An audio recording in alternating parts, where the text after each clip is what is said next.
Welcome to our channel. ఈ రోజు మన రెసిపీ ఎటువంటి పప్పులు అన్నవి నానబెట్టకుండా అప్పటికప్పుడు చేసుకునేటువంటి ఇన్స్టెంట్ ప్రోటీన్ పొంగనాలు చూపించబోతున్నానండి. అంతేకాదు ఫ్రెండ్స్, ఇది మార్నింగ్ బ్రేక్ఫాస్ట్ గాను తీసుకోవచ్చు, ఈవినింగ్ స్నాక్స్ గాను తీసుకోవచ్చు. చాలా సింపుల్ అన్నమాట. ఇంకెందుకండి ఆలస్యం, వీడియోలోకి వెళ్ళిపోదామా? మరి ఫ్రెండ్స్, వీడియోలోకి వెళ్లే ముందు చిన్న రిక్వెస్ట్ అండి, మీకు కానీ ఈ వీడియో నచ్చితే లైక్ చేయండి, షేర్ చేయండి. అంతేకాదు ఫ్రెండ్స్, మొదటిసారి ఈ ఛానల్ ని చూసే వాళ్ళైతే ఈ ఛానల్ ని సపోర్ట్ చేయండి. ఇంకెందుకండి ఆలస్యం, వీడియోలోకి వెళ్ళిపోదామా? మరి ఈ రెసిపీకి ముందుగా వెజిటేబుల్స్ అనేవి ఫైన్ గా చాప్ చేసి పెట్టుకోవాలండి. ఆ వెజిటేబుల్స్ అనేవి మీతో షేర్ చేసుకుంటున్నాను. అంతేకాదు ఫ్రెండ్స్, ఇక్కడ చూపించిన వెజిటేబుల్సే కాదు, మీకు నచ్చిన వెజిటేబుల్స్ కూడా యాడ్ చేసుకోవచ్చు అనమాట. క్వాంటిటీ కూడా మీరు పెంచుకోవచ్చు, తగ్గించుకోవచ్చు. అంటే మీకు కావాల్సిన వెజిటేబుల్స్ అంటే దీనిలోకి టమాటా యాడ్ చేసుకోవచ్చు, క్యాబేజీ యాడ్ చేసుకోవచ్చు. అదంతా మీ ఇష్టానికి అనుగుణంగా ఉంటుందన్నమాట. నేనైతే ముందుగా మీడియం సైజ్ ఆనియన్ ఒకటి ఫైన్ గా చాప్ చేసి పెట్టుకున్నానండి. తర్వాత ఒక మీడియం సైజ్ క్యారెట్ ని గ్రేట్ చేసి పెట్టుకున్నాను. తర్వాత దీనిలోకి కొన్ని స్ప్రింగ్ ఆనియన్స్ వేసుకున్నాను. ఎందుకంటే ఇక్కడ ఆనియన్స్ అనేవి ఎక్కువ వేసుకున్నాను కాబట్టి స్ప్రింగ్ ఆనియన్స్ క్వాంటిటీ అన్న తగ్గించాను అనమాట. రెండిట్లని ఏదో ఒకటి కావాలన్నా వేసుకోవచ్చు. తర్వాత దీనిలోకి chilli flakes, red chilli flakes ని యాడ్ చేసుకుంటున్నానండి. తర్వాత దీనిలోకి ఫైన్ గా చాప్ చేసినటువంటి కొత్తిమీరని యాడ్ చేసుకున్నాను. తర్వాత దీనిలోకి మీడియం సైజ్ క్యాప్సికం ఒకటి ఫైన్ గా చాప్ చేసి పెట్టుకున్నానండి. తర్వాత దీనిలోకి 1/2 టీ స్పూన్ జీలకర్రని తీసుకున్నాను. ఇక్కడ ప్లేట్ లో చూపించిన అన్ని ఇంగ్రీడియంట్స్ ఒక బౌల్లోకి ట్రాన్స్ఫర్ చేసుకోవాలండి. అన్ని వెజిటేబుల్స్ ఒక బౌల్లోకి తీసుకున్న తర్వాత దీనిలోకి 1 కప్ శనగపిండిని తీసుకున్నానండి. తర్వాత మనం ఏ కప్పుతో శనగపిండిని తీసుకున్నామో అదే కప్పుతోని 1 కప్ బియ్య పిండిని యాడ్ చేసుకుంటున్నాను. తర్వాత దీనిలోకి మనం ఏ కప్పుతో శనగపిండిని తీసుకున్నామో అదే కప్పుతోని 1 కప్ ఉప్మా రవ్వ అండి, అదే సూజీ రవ్వ అంటారు కదా, దాన్ని కూడా యాడ్ చేసుకుంటున్నాను. ఇలా అన్ని ఇంగ్రీడియంట్స్ వేసుకున్న తర్వాత దీనిలోకి రుచికి సరిపడా ఉప్పును కూడా వేసుకుని చక్కగా కలుపుకోవాలండి.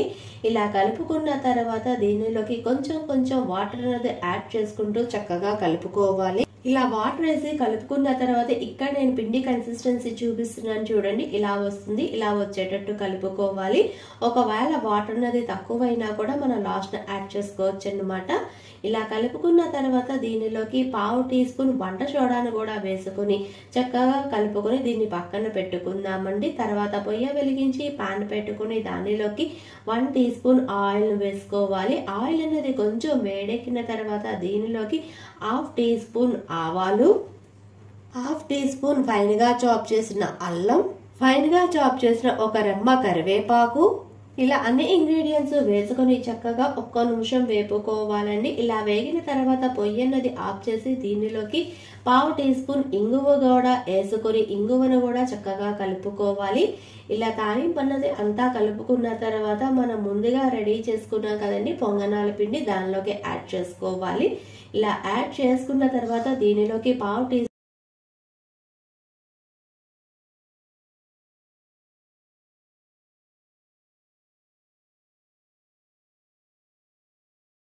ఇలా కలుపుకున్న పొంగనాల పిండిని పక్కన పెట్టుకుందామండి. తర్వాత పొయ్య వెలిగించి దాని మీద అప్పం పాన్ పెట్టుకోవాలి. అప్పం పాన్ అన్నది కొంచెం వేడెక్కిన తర్వాత మొదటి వాయకు మాత్రమే కొంచెం పాన్ కి ఆయిల్ అనేది అప్లై చేసుకోవాలండి. ఇలా ఆయిల్ అనేది అప్లై చేసుకున్న తర్వాత వీడియోలో చూపించిన విధంగా పొంగనాలు వేసుకోవాలి.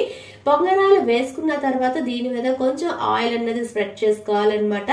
ఇలా ఆయిల్ ని స్ప్రెడ్ చేసుకున్న తర్వాత దీని మీద మూత పెట్టుకొని కొంచెం కుక్ చేసుకోవాలండి. అంతేకాదు ఫ్రెండ్స్, నార్మల్ పొంగనాలకైతే కుక్ అవడానికి కొంచెం టైం పడుతుంది, కానీ ఇవి మాత్రం చాలా ఫాస్ట్ గా కుక్ అయిపోతాయి అన్నమాట. నాకైతే 1-2 నిమిషాలకే కుక్ అయిపోయింది.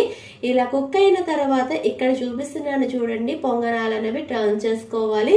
ఇలా తిప్పుకున్న తర్వాత మీరు కొంచెం ఆయిల్ అన్నది వేసుకొని 1 నిమిషం ఆగిన వెంటనే దీన్ని ప్లేట్ లోకి డిష్ అవుట్ చేసుకోవడమే ఫ్రెండ్స్.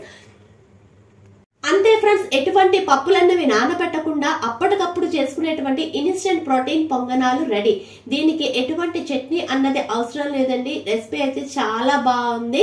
మీరు ఒక్కసారి ఈ రెసిపీని ట్రై చేసి ఆ ఫీడ్బ్యాక్ ని నాతో కామెంట్ రూపంలో షేర్ చేసుకోండి ఫ్రెండ్స్. మీకు కానీ ఈ వీడియో నచ్చితే లైక్ చేయండి, షేర్ చేయండి. ఇలాంటి మంచి మంచి రెసిపీస్ కోసం ఈ ఛానల్ ని సబ్స్క్రైబ్ చేసుకోండి.